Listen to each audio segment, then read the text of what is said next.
Hi hello నమస్తే. Welcome back to our channel Eshwar home foods. నేను మీ నవీన.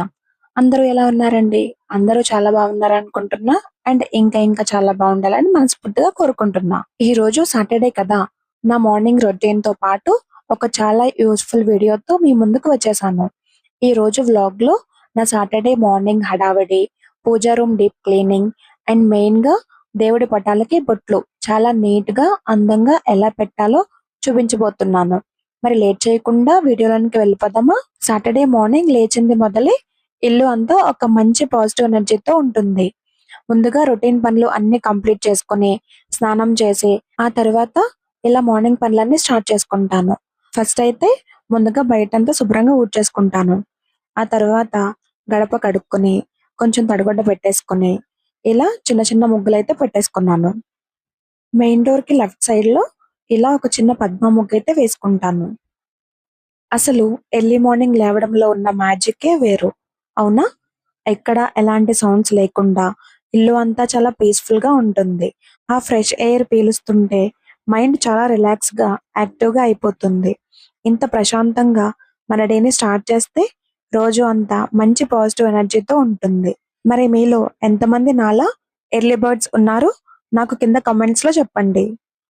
అలా కొంచెం సేపు బాల్కనీలో టైమ్ స్పెండ్ చేసి, లోపలికి వచ్చేసి ఇల్లంతా ఊడ్చేసుకుంటాను. ఆ తర్వాత హౌస్ మొత్తం ఇలా మాప్ పెట్టేసుకుంటాను. ఎర్లీ మార్నింగే ఈ 2 పనులు కంప్లీట్ అయిపోతే చాలా ప్రశాంతంగా ఉంటుంది. ఆ తర్వాత కిచెన్‌లోకైతే వచ్చేస్తాను. నేను నైటే మొత్తం గిన్నెలన్నీ వాష్ చేసేసుకుంటాను. గ్యాస్ స్టవ్, కౌంటర్ టాప్ నైటే క్లీన్ చేసేసుకొని ఇలా ముగ్గులైతే పెట్టేసుకుంటాను. మాకు మార్నింగే మంచినీళ్ళైతే వచ్చేస్తాయి. నేను శుభ్రంగా బిందెల్లోకి, ఇలా బాటిల్స్‌లోకి పట్టేసుకొని పక్కనుంచేసుకుంటాను. బ్రేక్‌ఫాస్ట్‌కొచ్చేసరికి ఈరోజు ఇడ్లీ అయితే వేస్తున్నాను. మార్నింగ్ లేవగానే ఇడ్లీ పిండయితే తీసి బయట పెట్టేసుకుంటాను. ఆ తర్వాత ఇడ్లీ రేకుల్ని ఒకసారి తడుపుకొని, మనకి ఎన్ని ఇడ్లీలు కావాలంటే అన్ని ఇడ్లీలయితే వేసేసుకుంటాను. మీరు ఈ రోజు బ్రేక్‌ఫాస్ట్‌కి ఏం తిన్నారో కామెంట్ చేసేయండి. మాకైతే వీక్లీ 4-5 డేస్ అయితే ఇడ్లీయే ఉంటుంది. మా ఇంట్లో చిన్న పిల్లలున్నారు కాబట్టి ఇడ్లీ ఎక్కువ వేస్తాననమాట. స్టవ్ వెలిగించుకుని, ఇడ్లీ పాత్ర స్టవ్ మీద పెట్టేసుకొని, కొద్దిగా వాటర్ వేసి, ఇడ్లీ రేకులు దాంట్లో పెట్టుకొని ఒక 10 మినిట్స్ ఉడికించుకోవడమే. నేనిక్కడ టీ అయితే పెట్టేసుకుంటున్నాను. ఎర్లీ మార్నింగ్ ఎన్ని పనులున్నా, ఎలా ఉన్నా గానీ, టీ లేకుండా ఆ డే మాత్రం స్టార్ట్ అవ్వదు కదా! సో, నేనిక్కడ అల్లం టీ అయితే పెట్టేసుకుంటున్నాను. ఈరోజు టీ తాగకూడదు, వద్దు అని ఎంత కంట్రోల్ చేసుకుందాం అనుకున్నా అస్సలు ఉండలేను. సో, టీ అయితే మాత్రం తాగకుండా డే స్టార్ట్ అవ్వదు. కొంచెం ప్రశాంతంగా టీ అయితే తాగేసి, మళ్ళీ పనులైతే స్టార్ట్ చేసేసాను. ఈలోపు ఇడ్లీ అయితే ఉడికిపోయింది. ఇడ్లీలన్నీ తీసేసుకొని హాట్ బాక్స్‌లో అయితే పెట్టేసుకుంటాను. మా చిన్న బాబుకి బ్రేక్‌ఫాస్ట్ టైమ్ అయితే అయిపోయింది. సో, వాడికి ఒక ఇడ్లీ, కొంచెం షుగరేసి టిఫిన్ అయితే పెట్టేసాను. ఆ తర్వాత పూజ గది దగ్గరికైతే వచ్చేసాను. చూసారా? మా చిన్ని బాబయితే పూజ గది దగ్గరికొచ్చేసరికి అస్సలు నన్ను ఏ పని చేసుకోనివ్వడు. పూజా మందిరంలో ఉన్న ప్రతి ఫోటోని చాలా జాగ్రత్తగా కిందకి తీసుకొని క్లీన్ చేసుకుంటున్నాను. నేనైతే క్లాత్‌ని కొంచెం వాటర్‌లో తడుపుకొని, ఇంతకు ముందున్న బొట్లని ముందొకసారి తుడిచేసుకొని, ఆ తర్వాత మరి ఒక్కొక్కసారి వాటర్‌లో ముంచుకొని, మళ్ళీ పటాల్ని శుభ్రంగా తుడుచుకుంటాను. ఆ తర్వాత ఒక నాప్కిన్‌తో ఫోటోలు మొత్తం శుభ్రంగా తుడిచేసుకుంటాను. మళ్ళీ కొత్త బట్టలు పెట్టుకోవడానికి రెడీ చేశాను. ఈ ప్రాసెస్ అంతా చాలా పేషెన్సీతో చేసుకోవాలి. చూసారా? నేను ప్రతి ఫోటోని, విగ్రహాల్ని అన్నీ ఇలా శుభ్రంగా క్లాత్‌తో క్లీన్ చేసుకొని, వైప్ చేసుకొని పక్కన పెట్టేసుకుంటున్నాను. మనం పొడి క్లాత్‌తో తుడుచుకున్నప్పుడు ఎక్కడ తడి లేకుండా నీట్‌గా తుడిచేసుకోవాలి. నెక్స్ట్ పూజ మందిరంలో ఉన్న పువ్వుల్ని, పేపర్‌ని తీసేసుకొని పూజా మందిరాన్ని మొత్తం శుభ్రంగా క్లాత్‌తో క్లీన్ చేసుకుంటున్నాను. నా పూజా మందిరం చెక్కది కాబట్టి నేనెక్కడ తడి క్లాత్ పెట్టకుండా ఓన్లీ పొడి క్లాత్‌తో మాత్రమే తుడుచుకుంటున్నాను. ఆ తర్వాత పూజా మందిరంలో ఇలా పద్మ ముగ్గు, చిన్న చిన్న ముగ్గులు వేసుకొని న్యూస్ పేపర్ అయితే వేసేసుకుంటున్నాను. ఇంకా బొట్లు పెట్టడానికి నేనైతే గంధం తీసుకొని, దాంట్లో కొద్దిగా వాటర్ యాడ్ చేసుకొని బాగా మిక్స్ చేసుకుంటాను. చాలా మందికి దేవుడి పటాలకి బొట్లు పెట్టేటప్పుడు రౌండ్‌గా రావు, లేదా నీట్‌గా ఉండవు. ఈరోజు నేను ఫాలో అయ్యే ఒక చిన్న సీక్రెట్ మీతో షేర్ చేసుకుంటున్నాను. చూడండి, నేనైతే ఇలా గంధాన్ని కొంచెం తిక్కగా కలుపుకొని, ఉంగరం వేలుతోనే తీసుకొని దేవుడి ఫోటోలకైతే పెట్టేస్తున్నాను. ఇక్కడ సీక్రెట్ ఏంటంటే, మీరు ఒకసారి వేలు గంధంలో ముంచి ఒక బొట్టు మాత్రమే పెట్టాలి. నెక్స్ట్ టైం మళ్ళీ బొట్టు పెట్టేటప్పుడు మళ్ళీ వేలని గంధంలో ముంచుకోవాలి. అప్పుడు నీట్‌గా, చక్కగా, రౌండ్‌గా మనకి గంధం బొట్లయితే వచ్చేస్తాయి. ఆ గంధం తడారేలోపు మనం కుంకుమ బొట్లయితే పెట్టేసుకోవాలి. గంధం డ్రై అయిపోతే మనకి కుంకుమ అయితే అంటుకోదనమాట. చూడండి ఎంత సింపుల్‌గా, అందంగా, పర్ఫెక్ట్‌గా, రౌండ్‌గా బొట్లు పెడుతున్నానో. మీరు కూడా నెక్స్ట్ టైమ్ క్లీనింగ్ అప్పుడు ఈ ట్రిక్ తప్పకుండా ట్రై చేయండి. ఫోటోస్ చాలా కళగా కనిపిస్తాయి. ఇలా అన్ని ఫోటోస్‌కి, విగ్రహాలకి బొట్లయితే పెట్టేసుకొని పక్కన పెట్టేసుకుంటున్నాను. ఈ పని చాలా టైమ్ టేకింగ్. చాలా పేషెన్స్‌తో మనం ఉండాలి. ఇలా డీప్ క్లీనింగ్ అంతా అయిపోయాక అందంగా బొట్లు పెట్టిన పటాలను మళ్ళీ మందిరములో నీట్‌గా సర్దేసుకుంటాను.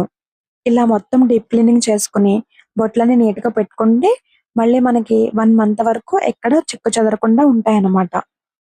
చూసారా? ఫైనల్ లుక్ అయితే ఇలా వచ్చింది. ఆ తర్వాత దీపారాజనకైతే సిద్ధం చేసుకుంటున్నాను. ఈలోపు మా పెద్ద బాబు పువ్వులైతే కోసుకొచ్చేసాడు. నేను అన్ని ఫోటోస్‌కి పువ్వులైతే పెట్టేసుకుంటున్నాను. ఒక విషయం చెప్పడం మర్చిపోయానండి. ఈ వెంకటేశ్వర స్వామి విగ్రహాన్ని మేము పెద్ద తిరుపతి నుంచయితే తెచ్చుకున్నాము. ఈరోజు సాటర్డే కదా అని ఓపెన్ చేసి పూజా మందిరంలో అయితే పెట్టేసుకుంటున్నాను. నేను పెద్ద తిరుపతి నుంచి ఏం తెచ్చుకున్నాను అన్నీ డీటెయిల్‌గా ఒక వీడియో అయితే అప్‌లోడ్ చేశాను. లింక్ డిస్క్రిప్షన్‌లో ఇస్తాను. ఒకసారి చెక్ చేయండి. ఈ వెంకటేశ్వర స్వామి విగ్రహం చాలా అందంగా, చూడగానే తీసుకోవాలి అనిపించేంత బావుంది. సో, ఇంక నేనైతే విగ్రహాన్నయితే తీసేసుకున్నాను. ఇక్కడ దీపారాజన చేసేసుకొని, ఆ దీపంకు కొన్ని అక్షింతలు, పువ్వులు వేసి నమస్కారం అయితే చేసుకుంటున్నాను. ఆచమన్యం చేసుకొని, ఈరోజు సాటర్డే కదా! వెంకటేశ్వర స్వామి అష్టోత్తరం చదువుకొని, అలాగే శివుని అష్టోత్తరం చదువుకొని, పూజ అయితే కంప్లీట్ చేసుకుంటున్నాను. దీపం, ధూపం, నైవేద్యం ఇలా నాకున్న దాంట్లో సింపుల్‌గా పూజ అయితే చేసుకుంటున్నాను. మనం దేవుడికి ఎంత చేసినా తక్కువే. పూజ రూమ్‌లో మనం గడిపే ఒక్క క్షణం చాలా అనుభూతినిస్తుంది. సాటర్డే పూజ చేసుకోవాలి, మండే పూజ చేసుకోవాలి, ఫ్రైడే పూజ చేసుకోవాలి అని మనం ఎర్లీ మార్నింగే లేచి పనులన్నీ చేసుకొని, చాలా కష్టపడి పూజంతా కంప్లీట్ చేసుకుంటాం. కానీ ఆ దేవుడి ముందు కూర్చున్న ఆ కొద్దిసేపు మనం పడ్డ కష్టమంతా మర్చిపోతాం కదా! నేనైతే రాగి చెంబులో కొద్దిగా వాటర్ వేసి మెయిన్ డోర్ పక్కనైతే పెట్టేసుకుంటాను. పూజంతా కంప్లీట్ అయిపోయిన తర్వాత కిచెన్‌లోకైతే వచ్చేసాను. ఇందాక ఇడ్లీ ఒకటే వేసుకున్నాను కదా! ఇప్పుడు ఇడ్లీలోకి ఫస్ట్ అయితే చట్నీ చేసేసుకుంటున్నాను. ఈ చట్నీ చాలా సింపుల్‌గా చేసేసుకోవచ్చు. ఫస్ట్ అయితే కొన్ని పచ్చిమిరపకాయలు, కరివేపాకు వేయించుకొని మిక్సీ జార్‌లోకి వేసుకోవాలి. ఆ తరువాత అదే మిక్సీ జార్‌లోకి కొంచెం వేపిన శనగపప్పు, వెల్లుల్లి, ఉప్పు, చింతపండు, కొద్దిగా జీలకర్ర యాడ్ చేసుకొని గ్రైండ్ చేసుకోవాలి. మధ్యలో కొద్ది కొద్దిగా వాటర్ యాడ్ చేసుకుంటూ మెత్తగా గ్రైండ్ చేసుకోవాలి. అంతే సింపుల్‌గా చట్నీ అయితే రెడీ అయిపోతుంది. ఆ తర్వాత ఈ చట్నీకి పోపు వేసుకుందాం. పోపు కోసం అదే ప్యాన్‌లో కొద్దిగా ఆయిల్ యాడ్ చేసుకొని, కొద్దిగా ఆవాలు, జీలకర్ర, శనగపప్పు వేసి వేయించుకోవాలి. ఇవి వేగిన తర్వాత ఎండుమిర్చి, కరివేపాకు యాడ్ చేసుకొని ఫ్రై చేసుకోవాలి. ఇవి కూడా బాగా ఫ్రై అయిన తర్వాత ముందుగా గ్రైండ్ చేసుకున్న చట్నీ వేసి ఒకసారి కలిపేసుకుంటే మన చట్నీ రెడీ. బ్రేక్‌ఫాస్ట్ కంప్లీట్ చేసుకొని నేనైతే రైస్ పెట్టేసుకుంటున్నాను. కర్రీ వచ్చేసరికి ఈరోజు నేను సింపుల్‌గా బెండకాయ కర్రీ అయితే చేసేస్తున్నాను. బెండకాయ కర్రీ కోసం ఒక ప్యాన్‌లో ఆయిల్ వేసుకొని, ఆయిల్ హీట్ అయిన తర్వాత ఆనియన్స్, పచ్చిమిర్చి వేసుకొని వేయించుకోవాలి. ఆనియన్స్ కొంచెం ఫ్రై అయిన తర్వాత కొద్దిగా పసుపు వేసుకొని ఫ్రై చేసుకోవాలి. మూత పెట్టుకుని ఆనియన్స్ అన్నీ బాగా మగ్గేంత వరకు ఉడికించుకోవాలి. మూత తీసుకొని ఆనియన్స్ అన్నీ మగ్గిన తర్వాత మనం ముందుగా కట్ చేసుకున్న బెండకాయ ముక్కల్ని యాడ్ చేసుకోవాలి. ఒకసారి బాగా కలిపేసుకొని మూత పెట్టి మరి కాస్త సేపు మగ్గించుకోవాలి. ఈలోపు నాకు రైస్ అయితే ఉడికిపోయింది. రైస్‌ని వార్చేసుకుంటున్నాను. రైస్ గింజంతా వారిపోయిన తర్వాత ఒకసారి స్టవ్ మీద పెట్టుకొని ఒక 2 మినిట్స్ పాటు సిమ్‌లో ఉంచుకుంటాను. ఇప్పుడు మన బెండకాయ పులుసులో సరిపడినంత కారం వేసుకొని, ఒకసారి బాగా కలిపేసుకొని, ముందుగా నానబెట్టుకున్న చింతపండు పులుసు యాడ్ చేసుకొని, పులుసు దగ్గరకొచ్చేంత వరకు ఉడికించుకుంటే మన బెండకాయ పులుసు రెడీ అయిపోతుంది. ఇక ఈ రోజు వ్లాగ్ అయితే ఇదే. నా మార్నింగ్ రొటీన్ మీకు నచ్చింది అని అనుకుంటున్నాను. ఈ వీడియో మీకు నచ్చితే తప్పకుండా ఒక లైక్ ఇవ్వండి. మీ ఫ్రెండ్స్‌తో షేర్ చేయండి. ఇంకా మన ఛానెల్‌ని సబ్స్క్రైబ్ చేసుకోవడం మాత్రం అస్సలు మర్చిపోకండి. మరో మంచి వీడియోతో మళ్ళీ మీ ముందుకు వస్తాను. ఉంటాను. By by. Thank you for watching.